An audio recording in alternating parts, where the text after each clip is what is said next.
सुलेमान अलैहिस्सलाम ने बिल्ली के बारे में इरशाद फरमाया कि मैंने बेशुमार मुत्तकी और परहेजगारों को देखा है जिन्होंने अल्लाह ताला की याद में दिन रात गुजारे हैं।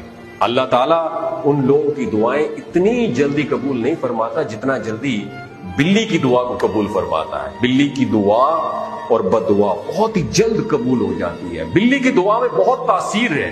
बिल्ली जिस शख्स को दुआ दे दे वो शख्स कामयाब हो जाता है, और उसके साथ ही बिल्ली की बददुआ बहुत ही बुरी होती है।